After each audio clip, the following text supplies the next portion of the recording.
yazarsan deyəndə icad var idi, icad var idi.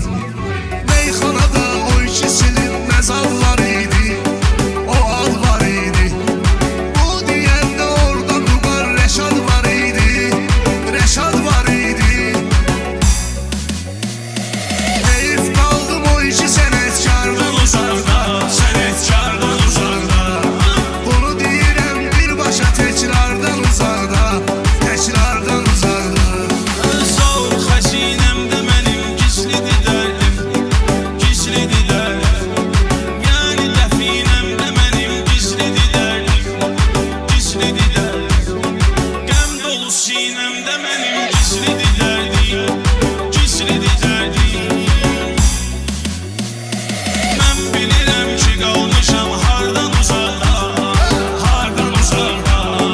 Mən bilirəm ki qalmışam hardan uzaqda, hardan uzaqda. Aşıqı həsrət bürüyür yardan uzaqda, yardan uzaqda. Sanki kaman nalə çəkir tardan uzaqda, hardan uzaqda.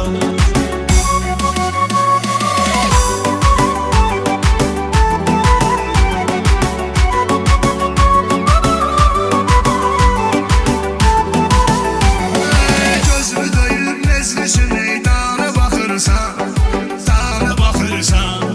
Mən demişəm indi də ekrana baxırsan, ekrana baxırsan. Sən nə baxsa sənə baxan insana baxırsan, insana baxırsan.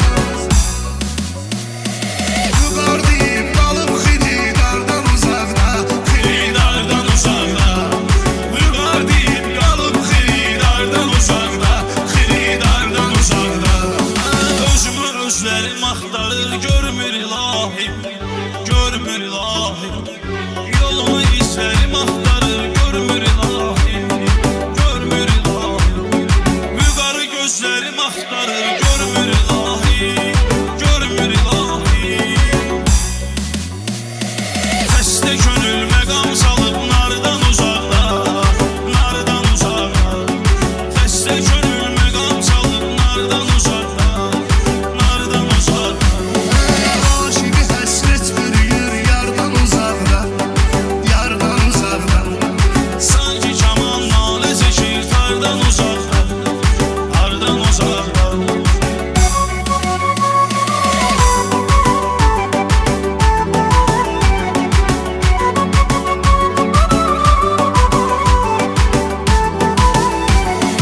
Eşitmədin aşıqını kimisə eşitdin, kimisə eşitdin. Aşıqı pis halə salıb sən niyə getdin, sən niyə getdin. Qəm libası geyindirdin, aşıqa getdin, məqsədə yetdin. Av günə çıxdın qara paltardan uzaqda, Paltardan uzaqda. Av günə çıxdın, qara paltardan uzaqda, hardan uzaqda. hansı nökər şahə tərəf çağırış üçündür, çağırış üçündür. Dəyərli dərgahə tərəf çağırış üçündür, çağırış üçündür. Əzan ki Allaha tərəf çağırış üçündür, çağırış üçündür. Vermə azan, yolunu azan, bardan uzaqda, bardan uzaqda. Vermə azan, yolunu azan, bardan uzaqda, bardan uzaqda. Aşıqı həsrət bürüyür yardan uzaqda, yardan uzaqda. Sanki kaman nalə çəkir tardan uzaqda, hardan uzaqda. Sanki kaman nalə çəkir, Tardan uzaqda. hardan uzaqda, tardan uzaqda. Sağ ol, ay sağ ol, gözəl.